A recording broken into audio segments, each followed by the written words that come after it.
importante que eu conversei com vocês durante a semana passada, pedindo inclusive a produção, a Jai, que está comigo durante todo esse mês, que é a nossa produtora, já pensou sobre isso e trouxe um importante assunto para a gente debater aqui hoje. Recentemente, a Prefeitura de João Pessoa inaugurou o Centro de Referência e do Cuidado à Vida, que é um centro especializado no atendimento a pessoas com depressão.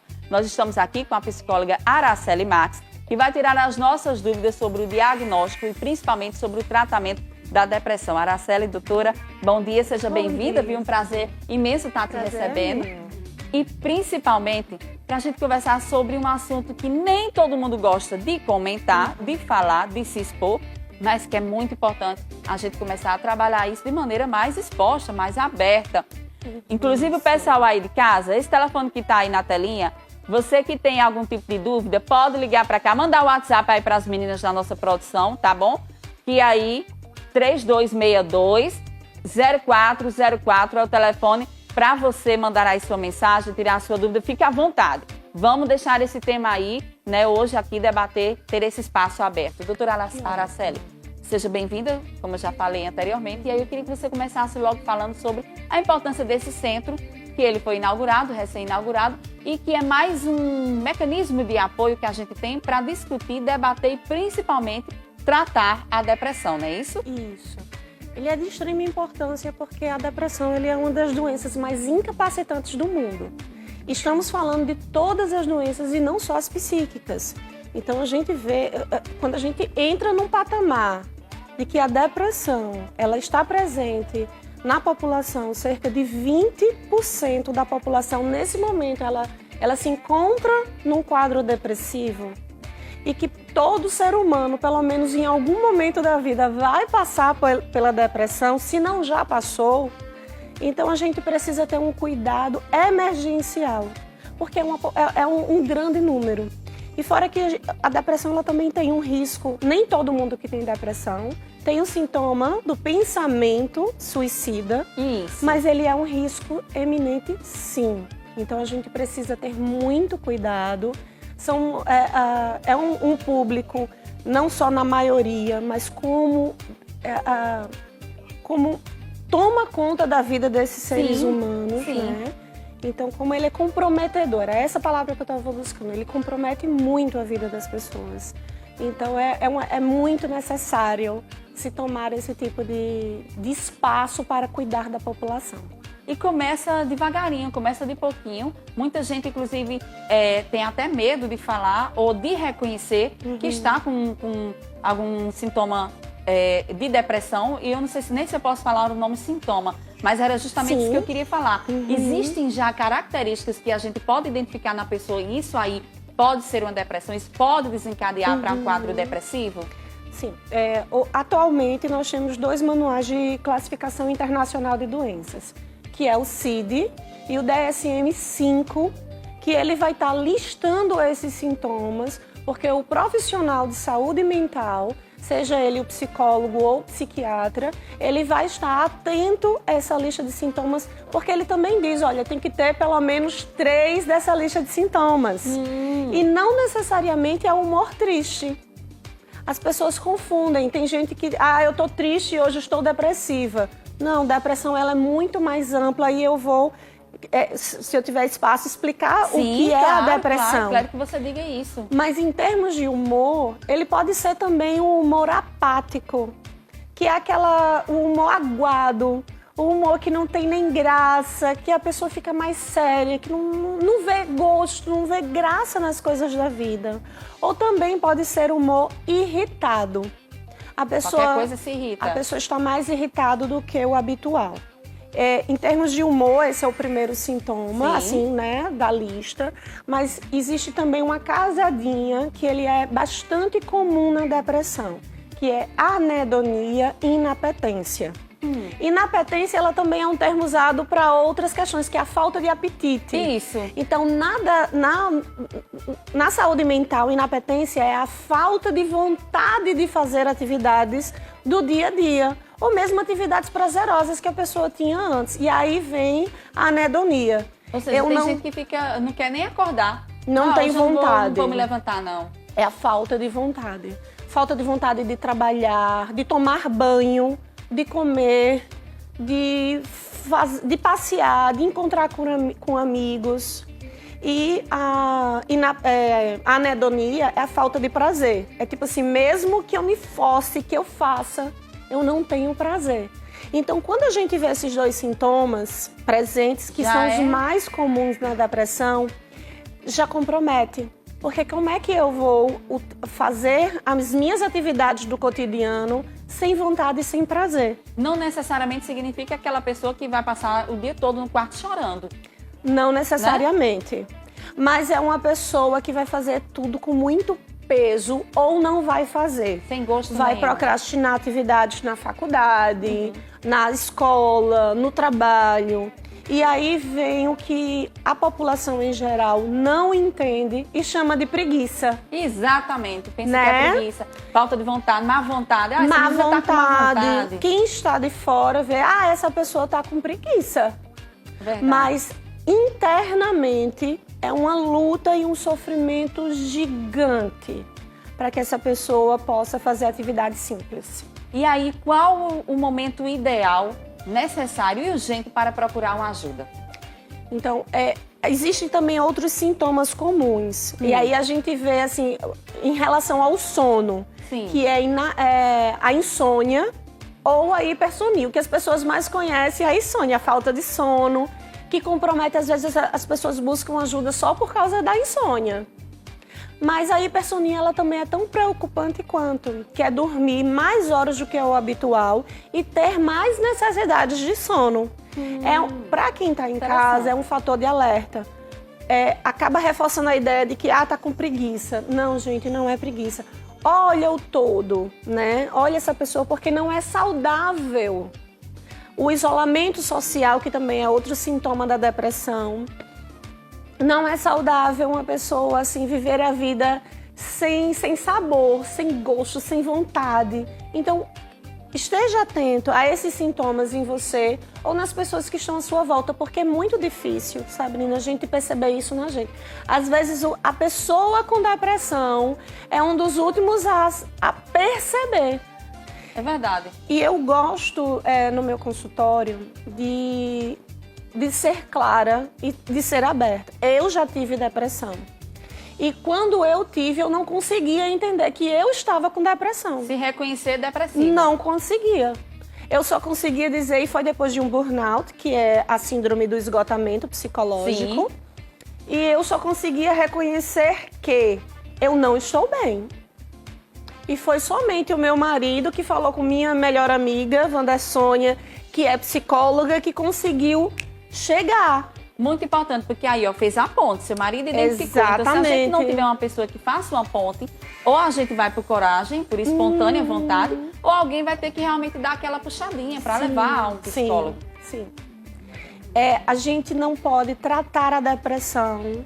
Eu não trato a depressão no meu consultório exclusivamente com o paciente. Uma depressão grave, mesmo que ele seja adulto. Você vai utilizar o contexto. A gente precisa, sim, de redes de apoio. Redes de apoio é um dos tratamentos da depressão. Existem pilares, né, desse tratamento, que é a terapia com o psicólogo, o tratamento medicamentoso, que muitas vezes ele é essencial, principalmente quando existe uma recorrência do quadro depressivo, né? A atividade física, ela é essencial para essa tríade, e a rede de apoio. Porque quando a gente está muito comprometido, a gente não consegue fazer nenhum desses passos. É verdade. Gostei de quando você bota a educação física, que significa o quê? Uma coisa que te mantém ocupado e que te dá prazer. Você tem que realmente, eu acho que é um papel maravilhoso que vocês fazem como psicólogos, é tentar resgatar a nossa autoestima, porque o depressivo, meu querido, a autoestima dele, né, já sumiu. Zero. Desaparece. Zero. Então é tentar entender ele de maneira que alguma atividade que ele gosta, ele possa retomar a fazer para voltar a dar aquele ânimo, aquele prazer. Porque era uma coisa que eu queria conversar com vocês sobre isso. Eu sei que varia de pessoa para pessoa e varia de idade para idade. Mas, especificamente, a gente tem visto muito recentemente crianças e adolescentes e pré-adolescentes numa idade que a gente pode dizer assim, meu Deus, essa pessoa não sabe nem o que é problema. Meu Deus, essa pessoa não tem nem 1001 atividades para fazer e está encontrando espaço para ter depressão? Eu mesmo já me perguntei muito isso. Como? E aí eu queria o seu, não diagnóstico, mas sua análise. Por que é que hoje a gente está vendo esse público tão depressivo? Sempre existiu. Só que não se reconhecia. A depressão, ela pode ser de duas causas. A endógena, que ela é orgânica, ela é hormonal. E ela está ligada a pessoas que têm na sua família pais ou tias, avós com quadros depressivos. Ela tem sim a ver com...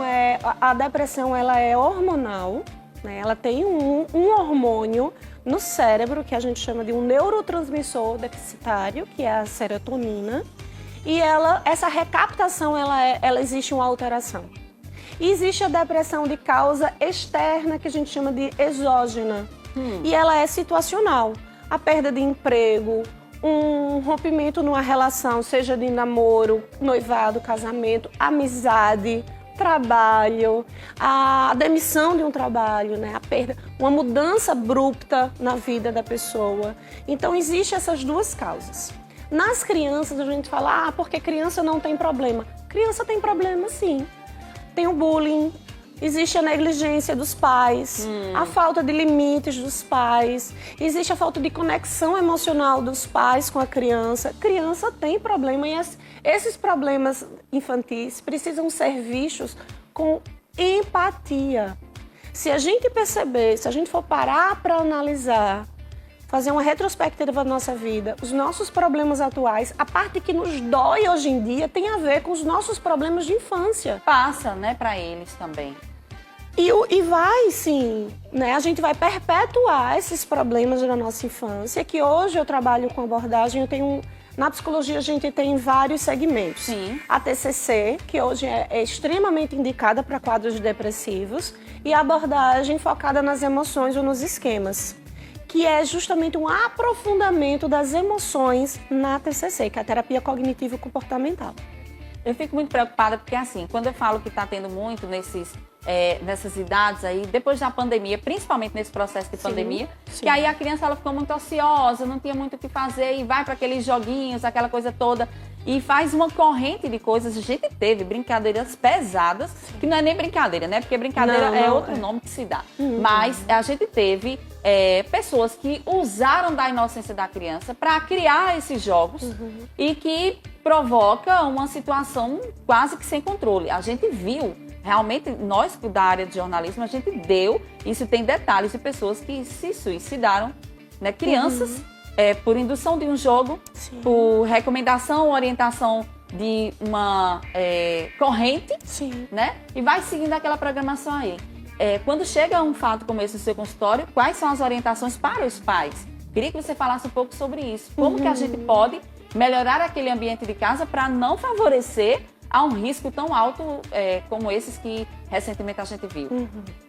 Eu costumo fazer uma avaliação, né, muito bem apurada e precisa, se existe um adoecimento psíquico, porque sim, eu vou encaminhar para um colega psiquiatra da infância e adolescência. Certo. Né? E também iremos fazer um acompanhamento, intervenções comportamentais, que é a observação e redução do tempo de celular.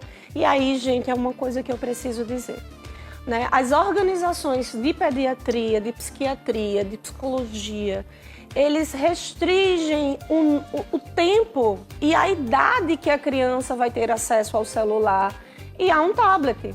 Porque a internet, ele é um mundo... É verdade. Ele é um mundo assim, você vai deixar o seu filho de 5 anos sair de casa sozinho? Não. Numa praça sozinho, num shopping sozinho? Não. E por que você vai deixar ele no mundo virtual, que ele vai ter acesso a coisas piores sem supervisão? É verdade. Então, existem aplicativos de supervisão, de controle parental para isso.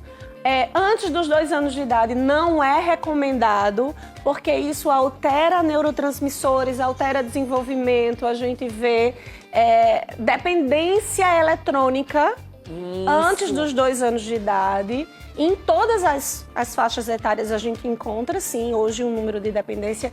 E aí vem a pandemia para piorar, porque foi o único recurso para que essas crianças e adolescentes pudessem encontrar com os amigos. Mas a gente também precisa entender a necessidade de vínculos reais, vínculos familiares reais, de uma refeição, de atividade de lazer, que seja com essa criança e esse adolescente e os pais, sem estar presente esse eletrônico. É verdade. Né? É verdade. Uma das coisas assim que me alerta muito é essa questão do eletrônico. Em relação à adolescência, existe uma lista de sintomas considerados normais para a adolescência, né, como o afastamento dos pais, a busca de identidade, a rebeldia. É comum. Tá. Todo adolescente, independente da sua personalidade, vai ser maior ou menor. Que se irrita fácil. Rebeldes, né, sem causa. É verdade. E existe também um humor depressivo na adolescência. E eu gosto de evocar Legião Urbana, né? Essas bandas de adolescentes. É super deprê, as músicas de Legião Urbana. Né? E assim, ele é um momento muito da adolescência. Você vê adolescentes buscando... Também tem uma cantora atual em inglês, que eu não lembro o nome dela nos momentos. Eu disse, meu Deus, que música depressiva. Tem uma tal de uma fase emo, né, produção? Uma fase emo, isso. Né? Encarna aquilo ali, parece um personagem. Esqueci o nome dessa cantora, mas que a música é bem deprê.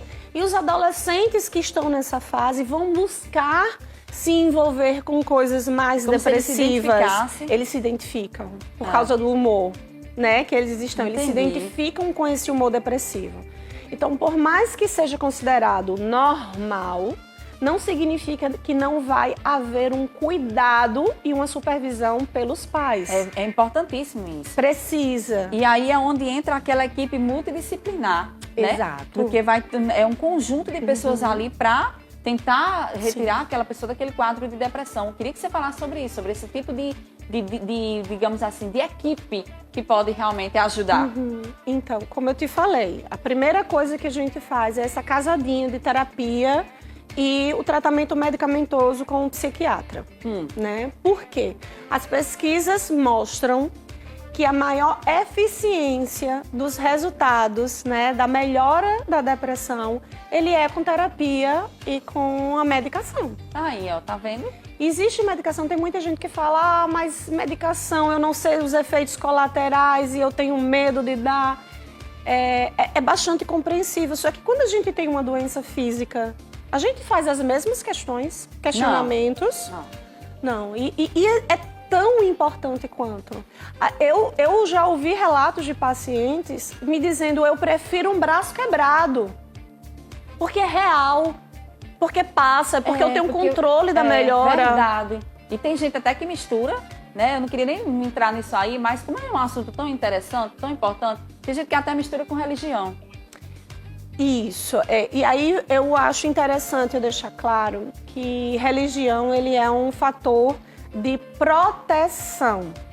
Não significa que se eu tenho a espiritualidade bem desenvolvida, eu não vou ter depressão. Porque eu já tratei padre, já tratei pastor, já tratei pessoas da Umbanda, já tratei pessoas assim de diversas religiões que têm uma espiritualidade bem desenvolvida, mas isso não serve como um imunizante, ele serve como uma proteção. E ele é um fator que vai ajudar mas ele não substitui tratamento. Mas ajuda. Mas o que eu quero trazer à tona é justamente o preconceito que as pessoas têm. Quando alguém aparece com depressão, isso é falta de Deus. Isso é falta de conhecimento religioso, isso, aquilo, outro. Ou seja, já vem com aquela simbologia sabe, menosprezando, preconceito mesmo. Isso é tão chato, gente. Até porque só sabe o que é depressão quem tem. Quem convive. E quando chegar a vez, porque é uma coisa assim, você não duro. Nasce com a depressão. Você não nasce. E é uma coisa assim que infelizmente, é um pouco forte. Mas quando tem alguém com preconceito, com algum paciente meu, eu costumo dizer, vai chegar a vez dele. Não eu desejando isso, jamais. Mas porque é uma coisa comum. Mas é porque estatisticamente vai acontecer. Sim. E talvez essa pessoa só vai entender a seriedade do problema que a depressão causa na vida da pessoa quando ela estiver com esses sintomas, ela vai entender, meu Deus, eu quero, mas eu não consigo. Né? Eu queria ser eu mesmo, mas eu não sou, eu não me sinto. E existem também sintomas ligados à despersonalização, que é você não se ver mais como você mesmo, que é você ver outras pessoas no âmbito como pessoas diferentes, como se fosse um filme, e a desrealização que está associada. Então, tudo isso a pessoa só vai entender, é muito subjetivo e é muito surreal mesmo para as pessoas. Precisa de um esforço muito grande para ter empatia pelo outro. É verdade. E entender que a depressão tem cura. Sim. Tem cura e como tem cura. Que muita gente acha, inclusive, pelos números que a gente tem de, infelizmente, chegar às fatalidades, né? Que são os números altos que a gente tem de suicídio, infelizmente. Mas antes de qualquer coisa, entender que é uma doença que tem cura e existem muitos especialistas preparados para isso. Sim. E eu queria que você falasse sobre isso. A gente já deu aí uma introdução sobre o diagnóstico, sobre como tratar, mas exatamente a cura da depressão. Como que a gente pode identificar? Estou sendo curada. Tá. Nem toda depressão ela pode ser curada. Infelizmente. E aí entenda que nem toda depressão é depressão. Existe o episódio depressivo, que ele geralmente é exógeno, ou seja, é situacional, e ele dura no máximo de 30 a 45 dias. Passando disso, a gente fala que ele é um transtorno depressivo e ele precisa de medicação. Ou seja, ser controlado? A depressão ser controlada, quando você diz assim, ela não... Ali nem toda depressão tem a cura, mas ela tem um controle. Ela tem, sim. Do mesmo jeito que você tem a diabetes. Sim. Que você pode viver super bem com toda a atividade física, com a medicação, com acompanhamento. Você consegue controlar a glicemia. Existe o transtorno depressivo maior, que ele não tem cura, porque quando se retira a medicação, a pessoa tem recaídas. Nem todo mundo que tem depressão é o transtorno depressivo maior, recorrente. Então, vamos estar atentos. Por isso que é importante o acompanhamento com o psiquiatra, né? E hoje a gente tem tantos serviços, esse mesmo que a prefeitura disponibilizou. A gente tem CAPS, a gente tem o HU, temos psiquiatras por planos de saúde, psiquiatras particulares. Então, a gente tem uma gama de profissionais, né? Independente da sua classe social, da sua disponibilidade financeira para se tratar, para que você possa fazer esse acompanhamento. E é acompanhamento, gente. O que é que eu vejo hoje em dia? Eu consigo a receita, eu vou para um médico particular, eu pego remédio, dinheiro com todo mundo da família, vou para um particular. Mas depois eu sei da substância e fico indo para o postinho só renovar a receita. Isso não é acompanhamento. O acompanhamento, ele vai avaliar sintomas, vai saber qual é o tempo... profissional com você mesmo. O protocolo, porque para cada quadro depressivo, é a primeira vez que tu tem depressão, é a segunda, já muda o tempo de tratamento. Certo. E para cada pessoa, para cada conjunto de sintomas, existe a substância específica para cada pessoa. Mas eu não me dei bem com essa substância. No mercado a gente tem centenas. E não é que eu vá querer testar, o psiquiatra ele não vai fazer isso com você. Mas é importante que você ache a substância adequada para que você tenha, sim, qualidade de vida. Exatamente. E para isso vem o psicólogo, que também tem contato com o psiquiatra, que vai dizer, olha, fala isso para o teu psiquiatra, observa isso, ou entre em contato mesmo diretamente, porque esse é um tratamento multidisciplinar.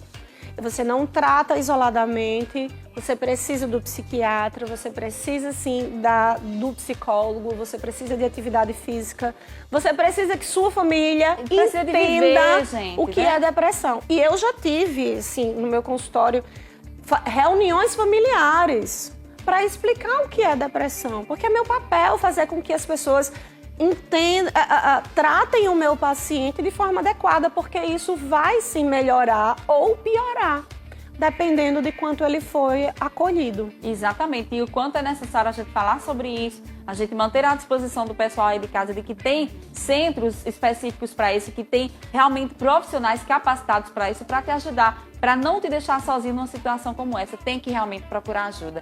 E aí, doutora, eu quero te agradecer demais por esse debate tão importante que a gente trouxe aqui.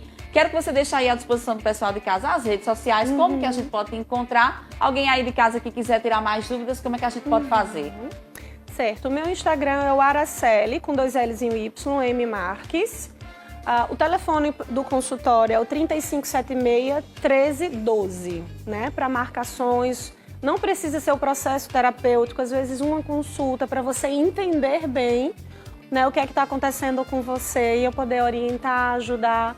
Também pode me mandar uma dúvida pelo direct, eu vou responder atenciosamente, porque eu acho que isso é um compromisso que eu tenho enquanto profissional de saúde mental com a população.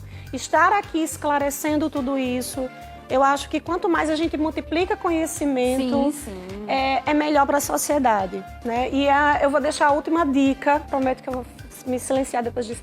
A última dica, se alguém está choroso perto de você, se alguém está com sintomas de depressão, você não sabe o que dizer, você só precisa dizer, procure ajuda. Isso. E eu sinto muito por você estar sentindo isso. Você não precisa dizer que procure... Você não precisa solucionar o problema da pessoa. Mas eu acho que ter empatia é o primeiro passo. É verdade. Ter sensibilidade. É verdade. Obrigada, doutora Araceli, viu? Por nada, é um Seja sempre prazer bem-vinda estar aqui no aqui. nosso espaço, tá bom? Ok. Gente, olha, vamos falar de coisa bem pra cima.